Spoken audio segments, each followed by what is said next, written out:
Assalamualaikum. Welcome back to my channel. And today we are going to discuss our next topic. And today's topic is learning. तो सबसे पहले हम define करेंगे कि learning क्या होती है। लर्निंग आपका बिहेवियर में परमानेंट चेंज को कहा जाता है।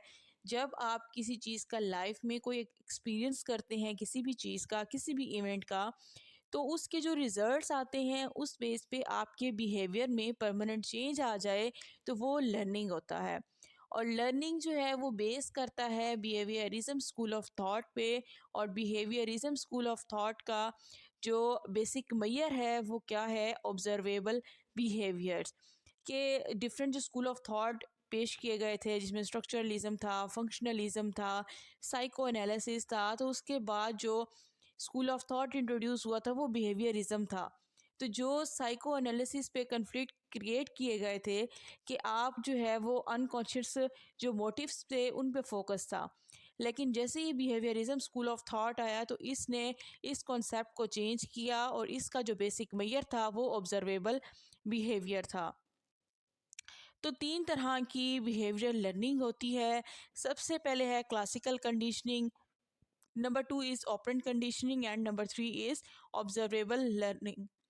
अब जो सबसे पहले इसमें क्लासिकल कंडीशनिंग है। क्लासिकल कंडीशनिंग में क्या होता है, अगर आप इस पिक्चर में देखें तो एक न्यूट्रल स्टिमुलस को एसोसिएट कर दिया जाता है किसी नेचुरल रिस्पॉन्स के साथ। और ऑपरेंट कंडीशनिंग में क्या होता है कि किसी भी रिस्पॉन्स को आप इंक्रीज भी कर सकते हैं, उसको डिक्रीज भी कर सकते हैं। किस बेस पे, रिइंफोर्समेंट और पनिशमेंट की बेस पे। और ऑब्जर्वेशनल लर्निंग में क्या होगा कि आप लर्निंग करते हैं ऑब्जर्वेशन के ज़रिए और दूसरों को इमिटेट करके। इमिटेट क्या होगा कि आप दूसरों की जो है वो नकल उतारना, उनको इमिटेट करके। तो सबसे पहले हम बात करेंगे क्लासिकल कंडीशनिंग की। क्लासिकल कंडीशनिंग जो है ये वो प्रोसेस है लर्निंग का। क्लासिकल कंडीशनिंग क्या है कि ये वो लर्निंग का प्रोसेस है जिसमें आप एसोसिएशन करते हैं। एसोसिएशन किस में करते हैं, दो स्टिमुलाई के दरमियान में। कौन से दो स्टिमुलाई, एक न्यूट्रल स्टिमुलाई और एक वो स्टिमुलाई जो नेचुरल होगा। एक नेचुरल स्टिमुलाई और एक होगा न्यूट्रल स्टिमुलाई। न्यूट्रल स्टिमुलाई क्या होता है, ये ऐसा स्टिमुलाई होता है कि जिसके बाद आप जो अपना किसी कोई स्पेसिफिक रिस्पॉन्स शो नहीं करते। और नेचुरल वो स्टिमुलस होगा कि जिसके बाद जो रिस्पॉन्स जो होता है वो नेचुरल होता है। तो ये आगे डिस्कस करेंगे इसको डिटेल में, एग्जांपल के थ्रू आपको क्लियर अंडरस्टैंडिंग होगी कि न्यूट्रल स्टिमुलाई क्या है और नेचुरल स्टिमुलाई क्या है। तो क्लासिकल कंडीशनिंग जो इंट्रोड्यूस करवाई थी वो पेवलॉव ने इंट्रोड्यूस करवाई थी। इसने एक्सपेरिमेंट किया था अपने डॉग पे। किस तरीके से डॉग पे इसने एक्सपेरिमेंट किया था कि अब जो डॉग था उसको जैसे ही फूड की स्मेल आती थी, उसकी स्मेल के बाद उसकी माउथ से स्लाइवा सिक्रीट होना स्टार्ट हो जाता था। तो ये स्लाइवा क्या है कि जो माउथ में वाटर होता है उसको बेसिकली स्लाइवा कहा जाता है। तो जो फूड की एक स्मेल थी, उस स्मेल की वजह से उसमें एक नेचुरल रिस्पॉन्स शो हुआ है। नेचुरल रिस्पॉन्स उसकी स्लाइवा की सेक्रीशन थी। अब इसमें जो पेवलॉव था उसने क्या किया इस एक्सपेरिमेंट के अंदर कि इसने सबसे पहले उस डॉग को जो है वो एक जो है रिस्पॉन्स उसमें प्रोड्यूस करवाया था। अब उसने जो स्लाइवा की सेक्रेशन थी उसकी जो अमाउंट थी उसके थ्रू इसने मेजरमेंट की थी। अब इसमें किस तरीके से उसने मेजर की, सबसे पहले जो था उसने जो है वो स्मेल से आना स्टार्ट हो गई। उसके बाद जो है उसने जो बेल एक जो है उसकी जो साउंड थी, उसकी साउंड की वजह से उसमें स्लाइवा की अमाउंट उसने रिकॉर्ड की। तो जब स्टार्ट में इनिशियली उसने जब उसको जो है उस डॉग को उस साउंड दी, उस रिंग की, उस बेल की, तो किसी तरह का कोई रिस्पॉन्स शो नहीं किया उस डॉग ने, कोई स्लाइवा की सेक्रीशन स्टार्ट नहीं हुई। तो वो जो बेल थी, उसकी जो रिंग थी, वो एक न्यूट्रल स्टिमुलस था कि जिसके बाद कोई स्पेसिफिक रिस्पॉन्स शो नहीं हुआ। हमने क्लासिकल कंडीशनिंग की जो डेफिनेशन थी उसमें डिस्कस किया था, दो तरह के इसके अंदर स्टिमुलस होते हैं, एक न्यूट्रल और एक होते हैं नेचुरल। तो न्यूट्रल स्टिमुलस क्या था कि जो उसने रिंग थी उसकी वजह से कोई स्पेसिफिक रिस्पॉन्स उस डॉग ने शो नहीं किया, तो वो एक न्यूट्रल स्टिमुलस था, एक बेल की आवाज़। अब उस बेल की आवाज़ की वजह से कोई रिस्पॉन्स शो नहीं हुआ, ये तो हो गया न्यूट्रल स्टिमुलस। अब यहाँ उसके बाद जब उसको पता लगा, ये इंडिकेट हुआ कि इसके बाद कोई रिस्पॉन्स शो नहीं हुआ, तो उसके बाद उसने क्या किया सेकंड स्टेप में कि जब वो रिंग की आवाज़ आती उसके बाद उसने फूड दी, और फूड की स्मेल से जो है वो सलाइवा सेक्रीट होना स्टार्ट हो गया। तो वो अब क्या हुआ कि अब एक नेचुरल जो रिस्पॉन्स है वो शो हुआ। सलाइवा की सेक्रीशन क्या है, नेचुरल रिस्पॉन्स है। तो एक दो दफ़ा जब ऐसा हुआ कि रिंगटोन जब होती थी, रिंग की आवाज़ सुनने के बाद जो है वो फूड पेश की जाती और उसकी जो है वो मुंह से सलाइवा सेक्रीट होना स्टार्ट हो जाता। तो जब ये चीज़ हुई तो अब क्या किया, उस डॉग ने एसोसिएशन कर ली। किसके साथ एसोसिएशन कर ली कि वो जो उस बेल की जो आवाज़ थी उसको फूड के साथ एसोसिएट कर लिया। जैसे ही वो आवाज़ सुनता रिंग की, फ़ौरन उसके मुंह से सलाइवा सेक्रीट होने लग जाता। क्यों? क्योंकि उसको ये अंडरस्टैंडिंग हो चुकी थी कि जैसे ही बेल की आवाज़ आएगी उसके बाद मुझे खाना पेश किया जाएगा। तो वो बेल की आवाज़ सुनते ही उसके मुंह से सलाइवा सेक्रीट होना स्टार्ट हो गया। तो ये एक अनकंडीशन्ड रिस्पॉन्स था। अनकंडीशन्ड का मतलब होता है अनलर्न्ड, कि अभी उसने ये चीज़ लर्न नहीं की थी कि वो बेल की आवाज़ के बाद खाना पेश किया जाएगा और उसके बाद मुंह से सलाइवा का सेक्रीट होना। तो ये एक अनकंडीशन्ड थी। अब जैसे ही अब उसको पता लग गया, ये चीज़ उसने अंडरस्टैंड कर ली, जब इसने ये चीज़ लर्न कर लिया कि बेल की आवाज़ के बाद खाना आएगा, तो वो उसका कंडीशन्ड रिस्पॉन्स बन गया कि उसने लर्निंग कर ली। ये कंडीशन्ड का मतलब होता है लर्न, और अनकंडीशन्ड क्या होगा, जो अनलर्न रिस्पॉन्स होगा। उसने पहले एसोसिएशन नहीं की थी, जब उसकी एसोसिएशन हो गई तो वो क्या हो गया, एक कंडीशन्ड रिस्पॉन्स बन गया। अब ये जो है कंडीशनिंग, इसके बाद जो इसके कुछ प्रिंसिपल्स हैं। तो सबसे पहला प्रिंसिपल क्या है, एक्विजिशन का। एक्विजिशन क्या होता है कि लर्निंग की इनिशियल स्टेज होती है। जैसे ही फर्स्ट उसको रिस्पॉन्स इस्टेब्लिश हुआ तो आहिस्ता आहिस्ता वो स्ट्रेथन होना शुरू हो गया।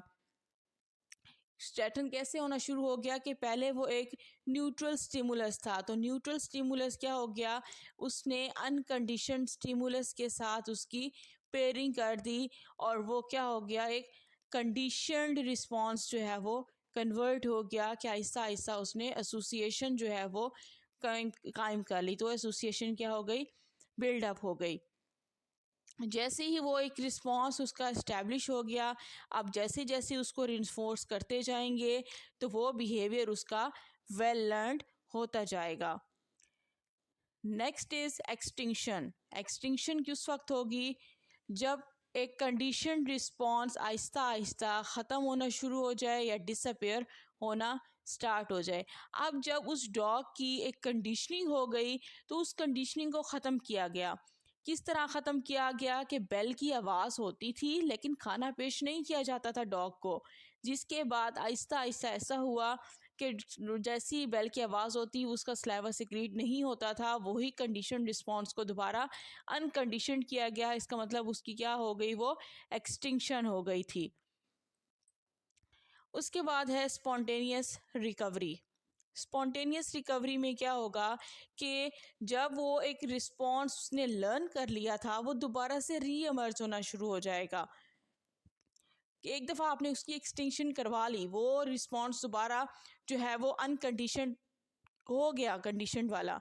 जब वो अनकंडीशनड हो गया तो उसको दोबारा जब कंडीशन में कन्वर्ट किया गया, दोबारा एक दो दफ़ा बेल की आवाज़ के बाद उसको खाना पेश किया गया तो दोबारा उसने एसोसिएशन कायम कर ली। तो इसको कहते हैं स्पॉन्टेनियस रिकवरी, कि जब एक दफ़ा उसका रिस्पॉन्स ख़त्म हो गया तो दोबारा से आपने एसोसिएशन करवा के वही सेम रिस्पॉन्स जो है वो प्रोड्यूस करवाया। तो ये क्या हो गई, स्पॉन्टेनियस रिकवरी हो गई। उसके बाद है जनरलाइजेशन। जनरलाइजेशन क्या होगा कि जब उसने एक स्पेसिफिक जो है वो एसोसिएशन कर ली थी स्टिमुलस के साथ, तो जब उस स्टिमुलस से सिमिलर कोई भी वॉइस जो है उसको आएगी, तो वही अनकंडीशन जो रिस्पॉन्स था, जो सलाइवा की सेक्रीशन थी, वो सेक्रीट होना स्टार्ट हो जाएगी। तो ये क्या होगा कि जनरलाइजेशन होगा, कि ये वो टेंडेंसी होगी कि जिसमें एक कंडीशन स्टिमुलस जो है वो सिमिलर रिस्पॉन्स उसको वैसा मिलेगा। अगर उसी से सिमिलर उसको कोई भी वॉइस आएगी या उसी से सिमिलर कोई भी स्टिमुलस उसको पेश किया जाएगा। अब इसमें जो Albert bend little Albert experiment जो है वो जॉन बी वाटसन ने पेश किया था, कि स्मॉल चाइल्ड को उसने कंडीशन किया था वाइट रैट के साथ। अब उसमें क्या हो गई थी, फेयर की एसोसिएशन होना शुरू हो गई थी, खौफ पैदा शुरू होना हो गया था बच्चे के अंदर वाइट रैट की वजह से, तो वो एसोसिएशन हो गई थी। फियर क्या है, वो एक अनकंडीशन रिस्पॉन्स है। तो इसके अंदर वाइट रेड क्या किया गया, उसके अंदर एक न्यूट्रल स्टिमुलस उसको दिया गया, जो एक अनकंडीशनड स्टिमुलस जिसको दिया गया। अब चाइल्ड जो है वो इसमें स्टिमुलस जनरलाइजेशन होगी, उसमें खौफ पैदा होना शुरू हो जाता था जैसे ही वो कोई वाइट ऑब्जेक्ट्स को देखता।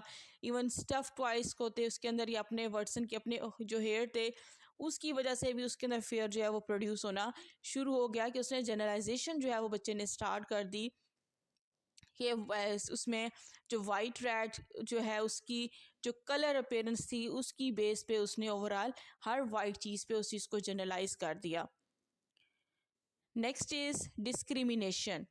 डिस्क्रिमिनेशन क्या होगा, कि इसके अंदर एबिलिटी कहा जाता है डिस्क्रिमिनेशन, कि वो डिफ्रेंशिएट कर सके एक कंडीशन स्टिमुलस को और एक उस स्टिमुलस को जो कि अभी उसने पेयरिंग नहीं की है।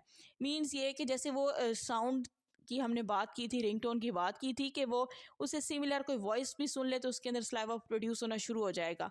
तो डिस्क्रिमिनेशन में क्या होगा, कि वो उस बेल की रिंग को और उससे सिमिलर जो कोई दूसरी वॉइस है उसमें डिस्क्रिमिनेट कर लेगा, कि ये जी वो उस बेल की वॉइस नहीं है जिसकी वजह से मुझे खाना मिलता था, ये कोई दूसरी वॉइस है। तो ये क्या होगा, डिस्क्रिमिनेशन होगा, कि उसके अंदर एबिलिटी डेवलप हो जाएगी, कि वो इस काबिल हो जाएगा कि उसको उस जैसी सिमिलर वॉइस साउंड्स के दरमियान में और उस बेल टोन जो है उसमें डिफ्रेंशिएट वो कर सकेगा।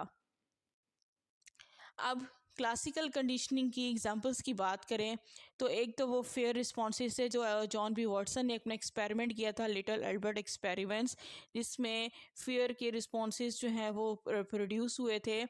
अब इनिशियली बच्चे ने कोई फेयर शो नहीं किया था वाइट रैट से। अब उसके बाद आहिस्ता आहिस्ता जो है वो उसकी जब उसको वाइट रैट सामने उसके पेश किया जाता तो उसके साथ साथ बैक साइड से कुछ वॉइसेस प्रोड्यूस की जाती थी जो बहुत लाउड थी और स्केरी होती थी, तो जिसकी वजह से बच्चा जो है वो रोना शुरू हो जाता था जैसे ही वो रैट को देखता, क्योंकि उसने एसोसिएशन कर ली थी उन लाउड वॉइसेस के साथ और उन स्केरी साउंड्स के साथ। अब उसमें जो वाइट रैट था वो एक न्यूट्रल स्टिमुलस था। अब इसमें जो अनकंडीशनड स्टिमुलस था वो क्या था, वो लाउड और क्लैंगिंग साउंड्स थी, और उसके बाद जो अनकंडीशनड रिस्पॉन्स आया था वो फियर का रिस्पॉन्स था। अब उस बच्चे ने उस रैट की पेयरिंग कर ली थी किसके साथ, फियर के साथ, कि जैसे ही वाइट रैट पेश किया जाता वो आगे से बच्चे ने के अंदर जो है वो क्राइंग का फिनोमेना होता, वो फियर जो है उसके अंदर इवोक हो गया था। तो इसी तरह इस एक्सपेरिमेंट के थ्रू हम फोबियाज को जो है वो एक्सप्लेन कर सकते हैं। डिफरेंट पर्सनस को डिफरेंट तरह के फोबिया होते हैं। अब वो फोबिया किस वजह से होते हैं, क्लासिकल कंडीशनिंग के फिनोमेना के थ्रू होते हैं, कि इसमें एसोसिएशन हो जाती है आपकी। अब अगर हम लिटिल एल्बर्ट एक्सपेरिमेंट की बात करें तो इसमें जो फियर का फोबिया है वो प्रोड्यूस होता है क्लासिकल कंडीशनिंग के थ्रू, कि आप न्यूट्रल स्टिमुलस को एसोसिएट कर लेते हो फ्राइटनिंग एक्सपीरियंस के साथ। अगर आपका कोई किसी तरह का कोई एक्सपीरियंस हुआ है, किसी डॉग ने अगर आपको काटा है, तो आप क्या करेंगे कि उस डॉग से खौफ ज़दा होंगे, तो एक न्यूट्रल स्टिमुलस फिर जो है वो आप उस डॉग की वजह से जो है वो प्रोड्यूस होना स्टार्ट हो जाएगी। नेक्स्ट है टेस्ट अवर्जन्स। अब इसमें क्लासिकल कंडीशन में टेस्ट अवर्जन एक चीज़ है कि जो रिसर्चर्स थे, एक जॉन गार्सिया और बॉब कॉलिंग, इन्होंने जो है ये फिनोमेना जो है वो नोटिस किया था। इन्होंने क्या कहा कि अगर किसी जो रैट्स हैं उनको नोज़िया काजिंग रेडिएशन जो है वो एक्सपोज की जाए, तो उसकी वजह से उसके बाद अगर उनको किसी तरह का कोई फ्लेवर्ड वाटर दिया जाए, जब उन पे रेडिएशंस एमिट की जाती हैं, उसके बाद उनको वाटर जो है वो प्रेजेंट किया जाता था। जैसे उन्होंने क्या किया, उन रेडिएशन को रिप्रेजेंट कर लिया था अपने अनकंडीशनड स्टिमुलस को, किसके साथ, नौजिया, जो कि एक अनकंडीशनड रिस्पॉन्स था। नौजिया वो रिस्पॉन्स है जो आपने अनलर्नड, अनकंडीशन का मतलब होता है अनलर्नड, जो आपने किसी से सीखा नहीं होता, जो नेचुरली रिस्पॉन्स होता है। अब नौजिया जो आपने किसी से लर्न नहीं किया, वो एक अनकंडीशन रिस्पॉन्स है। तो वो क्या हो गई, दोनों की आपस में पेयरिंग हो गई स्टिमुलस की। अब जैसे ही वो उनको रेडिएशन से होती थी, उनको ये चीज़ लर्न हो गई कि जैसे ही रेडिएशंस आएंगी, उसके बाद जो वाटर पेश किया जाएगा, उसकी वजह से नौजिया क्रिएट होगा। तो बाद में रिसर्चेस ये कहती थी कि ये क्लासिकली कंडीशन एवर्जन्स थे, जो कि एक सिंगल पेयरिंग के थ्रू जो है वो प्रोड्यूस किए गए। Next is organisational behaviour. Classical conditioning में जो है सबसे इंपॉर्टेंट चीज़ जो इसकी एप्लीकेशन है वो बिज़नेस में और मार्केटिंग के अंदर है। अब ये हेल्प करती है लोगों को, ताकि डिफरेंट किस्म के जो एटीट्यूड्स जो हैं आपके फॉर्मेशन होती हैं किसी प्रोडक्ट की के साथ, कोई बिज़नेस के साथ या किसी भी ब्रांड के साथ, जो आपका एटीट्यूड होता है वो किस वजह से है, क्लासिकल कंडीशनिंग की वजह से। अब ये देखा गया कि कोई स्पेसिफिक डायरेक्ट लिंक तो नहीं है आइटम और कंज्यूमर के रिस्पांस में, मगर एक एसोसिएशन जो है वो क्रिएट हो जाती है, जिसकी वजह से लोगों के अंदर जो है वो एक मोटिवेशन पैदा होती है कि उन्होंने उस प्रोडक्ट्स को जो है वो ख़रीदना है या नहीं ख़रीदना। तो ये किस वजह से होता है, क्लासिकल कंडीशनिंग की वजह से होता है कि आपका कोई ना कोई उसके साथ एक्सपीरियंस हुआ होता है। उसके बाद आप उस स्पेसिफिक ब्रांड की जो है वो चीज़ें लेना छोड़ देते हैं या उसको लाइक करते हैं, तो वो on the basis of classical conditioning है। तो क्लासिकल कंडीशनिंग के ऊपर जो क्रिटिसिज्म किया गया था, अब इसमें क्या क्रिटिसिज्म किया गया था कि इसमें ह्यूमन इंडिविजुअलिटी को नहीं देखा गया था और फ्री विल को नहीं देखा गया था। अब इसमें क्योंकि इंडिविजुअल डिफरेंसेस होते हैं, अब इसमें जनरलाइजेशन की गई थी कि जो एक्सपेरिमेंट्स इन्होंने डॉग्स पे किए, ये जो एक दो पर्सनस पे किए, उन्होंने सब पे जनरलाइज कर दिए थे। अब ये ह्यूमन बिहेवियर को प्रिडिक्ट नहीं कर सकता। अब जो है वो डिफरेंट फैक्टर्स हैं जो एसोसिएशंस को या इनके जो आउटकम आएंगे उनको इम्पेक्ट करेंगे, कि अब इसमें लोग जो है वो खुद चूज़ करेंगे इन एसोसिएशंस पे उन्होंने एक्ट करना है या नहीं करना है। कि जो क्लासिकल कंडीशनिंग के थ्रू उन्होंने अपने एसोसिएशंस कायम कर ली थी, उन्होंने किस तरीके से रिएक्ट करना है। अब जो मॉडर्न साइकोलॉजी है वो इसके बारे में क्या रिवील करती है। अब जैसे पेवलॉव के डॉग ने रिएक्ट किया, रियलिटी में लोग एग्जैक्ट ऐसे रिएक्ट नहीं करते। कुछ रियल वर्ल्ड एप्लीकेशंस भी होती हैं क्लासिकल कंडीशनिंग से रिलेटेड। अब जो डिफरेंट डॉग ट्रेनर्स होते हैं वो क्लासिकल कंडीशनिंग की टेक्निक यूज़ करते हैं ताकि लोग अपने पेट्स को ट्रेन कर सकें। ये टेक्निक्स जो होती हैं वो लोगों के लिए हेल्पफुल होती हैं डिफरेंट फोबियाज में कॉप करने के लिए और एनजाइटी के प्रॉब्लम्स को ट्रीट करने के लिए। तो थेरेपिस्ट जो हैं वो इसकी पेयरिंग करते हैं। अब रिलैक्सेशन टेक्निक्स जो हैं वो भी इसके साथ साथ यूज़ की जाती हैं ताकि एसोसिएशन जो है वो क्रिएट किए जा सके। अब डिफरेंट फोबियाज़ हैं, फॉर एग्जांपल अगर किसी को जो है वो ब्लड फोबिया है, तो उसके ब्लड फोबिया का जो ट्रीटमेंट है उसके लिए जो थेरेपीज़ यूज़ की जाती हैं वो क्लासिकल कंडीशनिंग के प्रिंसिपल पे बेस कर रही होती हैं। अब यहाँ तक अगर किसी तरह का ये कोई इशू है तो आप डिस्कस कर सकते हैं कमेंट सेक्शन में। ये कंप्लीट एक डिस्क्रिप्शन थी क्लासिकल कंडीशनिंग की। नेक्स्ट इंशाल्लाह लेक्चर में हम आपको डिस्कस करेंगे ऑपरेंट कंडीशनिंग क्या होती है। तो यहाँ क्लासिकल कंडीशनिंग तक किसी को कोई इशू है तो आप कमेंट सेक्शन में बता सकते हैं। Thank you so much.